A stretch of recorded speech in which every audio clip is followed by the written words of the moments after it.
DoinIIMuch.TV is the hot seat. What's up, man? Right here, Pat. How long you been in business right here? Right here, I've been in business 4 years.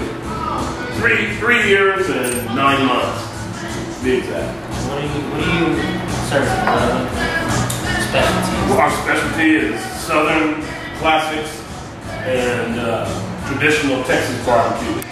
We've got 100 years of recipes and that have been handed down from generation to generation. My great-grandparents were the pioneers on the food that we serve. So all my, not necessarily health food, but we do some classics. So.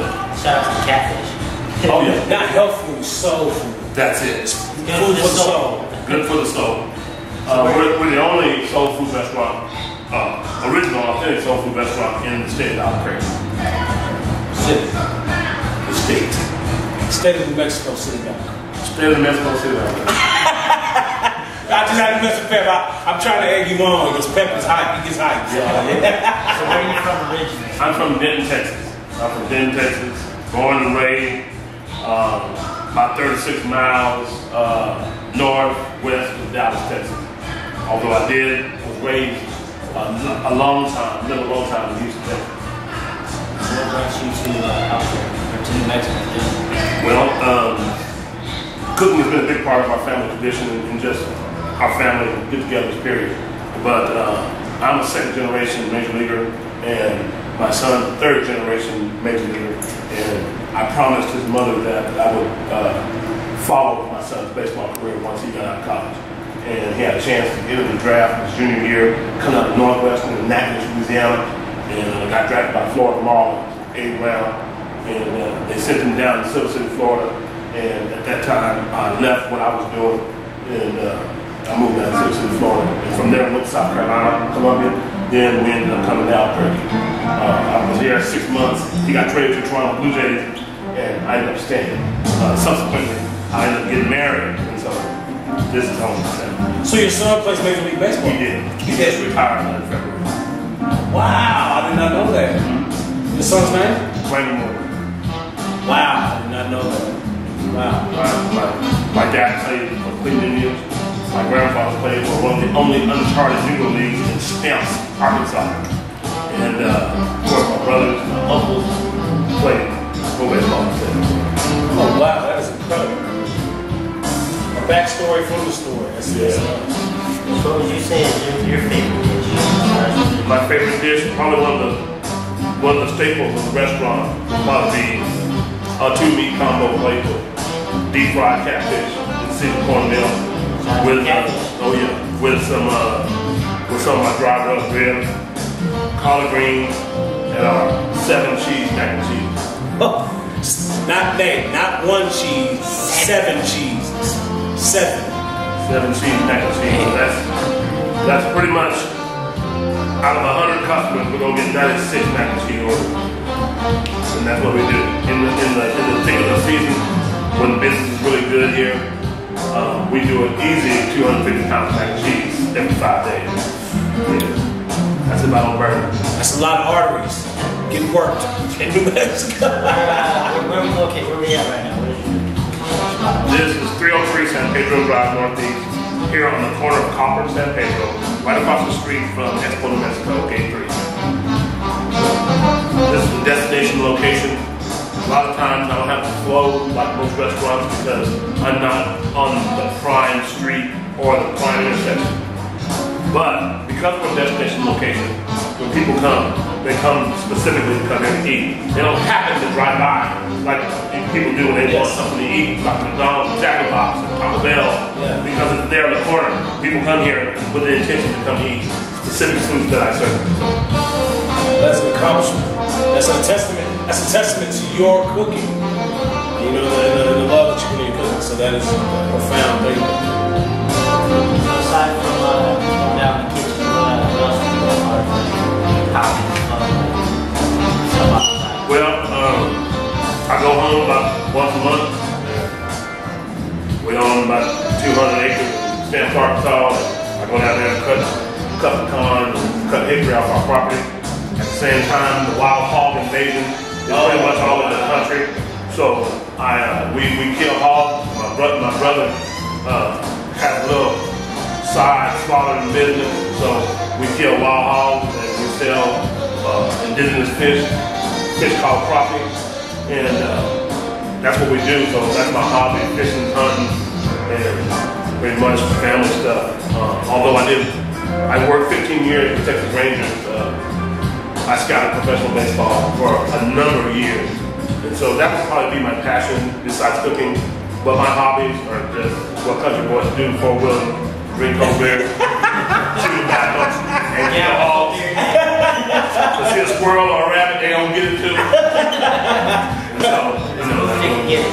Yeah, they can get it. So that's what when you say fun, it's a 100-degree day looking at the Arkansas pine tree, tall as I can see, sipping cold beer with a rifle, waiting on the next thing moving. So that's my idea of fun. What's the craziest or most interesting thing that you've done?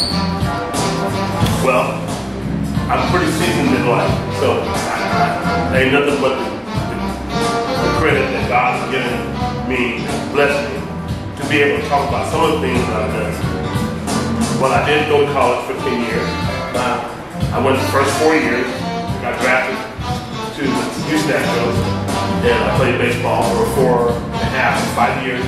I went back to college and got my degree. So that was quite interesting because of the simple fact that it's like a transition. It's like another transition, to be 10 and 30 years old going to school with 19-year-olds. Yeah. So, Well, not just that too, and then you were playing for the Houston Astros, so that had to be kind of, you're going to college and you're an Astro, so I can imagine the public interest you had walking around campus. Well, and then I've never been starstruck or nothing like that, so we had fun. Yeah. And I do life pretty much the same way as I do my baseball career and anything else. For the time that is prescribed to me, I'm 100% fully vested in my endeavor. And I've really taken the things that got me to play pro ball and I've translated them over to my restaurant. And this is the single most hardest thing I've done in my life. This running this restaurant, creating everything that goes on, maintaining everything that goes on, being responsible for the quality of the food, being responsible and doing the right thing by the money and by the people, and also being representative of the community, because now in a restaurant, it seems that I'm more responsible for the things that I do now. Before, when I played baseball, it didn't seem that I was as responsible and had the pressure of being responsible because I played baseball, because I was an athlete, because now I'm a businessman. Now I'm a taxpayer, serious taxpayer. Now I'm more of a community interest. So you have all types of people that walk in the restaurant. Angela Bassett. We've had comedians come in here. We've had actors that come in here. Robert Downey Jr. We had all kinds of people. Sandra Bullock. And so when you start running into people like that you don't necessarily normally run into when you're playing pro baseball.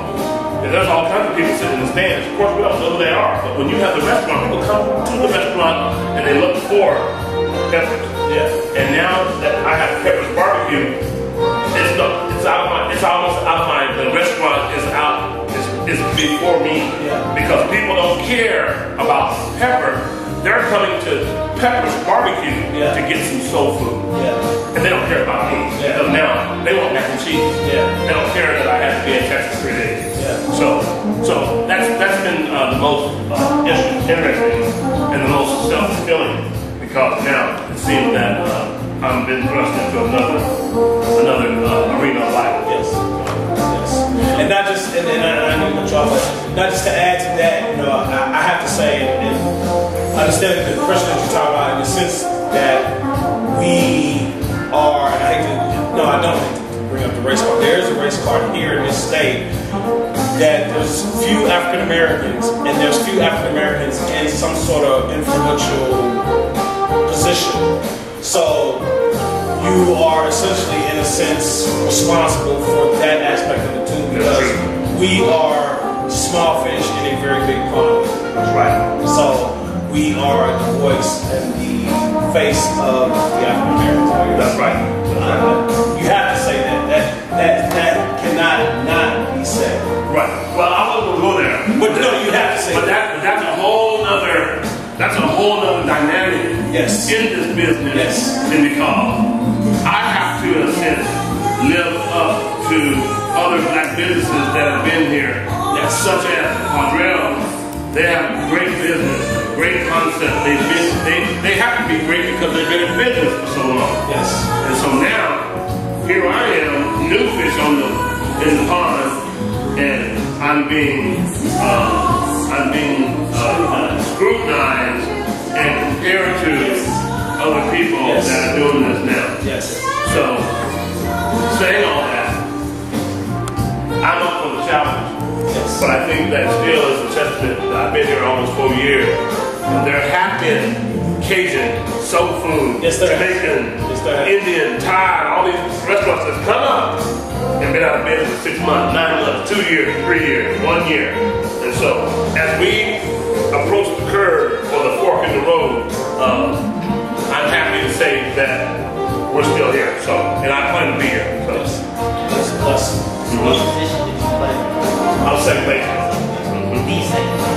The second baseman. I was the very beginning of the trend of power hitting second baseman. It used to be that the scrawny kids played in the infield, so slow and sorry kids played in the outfield. Your high school quarterback played shortstop. Your high school fullback played catcher. That's just how it was where I'm from. From real up time I was growing up and then real small town. We didn't have black quarterbacks. We had black running backs. We didn't have black kickers and black punters. We had kickoff and return men. We didn't have black shortstops or black infielders, period. Because the coach said, you fast, we're going to put you in the outfield. So I trendsetted that whole area of North Texas back in the early 80s. And that was a major accomplishment because I don't know if I mentioned this, but I didn't play organized sports growing up. I didn't play anything. I was a black sheep of my family in the sense that I stayed in a lot of trouble. So the way for my parents to punish me, they said, well, you're not playing football, baby, this year. You don't have no good grades. We're not going to play baseball this year. We're going to have you out there hauling hay and picking peas and stamps for the summer. And then you can come back to Texas and then we'll see if you know how to act. And when I got to high school is when I first picked up my baseball. That is a hellified accomplishment. You know, you got kids now that you got them waiting and running and they're playing t-ball and stuff. I never had the opportunity, but now my son plays t-ball and he played soccer. And what we do for fun, we go to the racquetball court, and that was our fun. You know, he don't know how to fish, but I do. Because there again, the time that I grew up in. And with all the mischievousness things and devious things I was doing, those are the only things that I was afforded to be able to do. Right. Right. So, different time, different space. That's right. That's right. So is there anybody that you want to shout out and thank? Oh, definitely. I thank God for the opportunity. I thank God for giving me another space, another arena to be able to develop, create, express my hair, my culture, you know, with the best in the world. And thank my mother because my mother seems to have been the only one that's been in the corner, you know.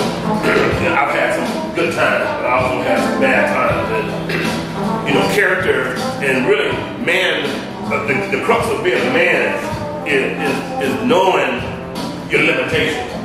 When you know what you can't do, then that's the first thing about being a man. And my mother taught me that. So I got definitely to tell her thank you. Because us men, because we don't want to be a man, we tell everybody I'm a man, I can do it.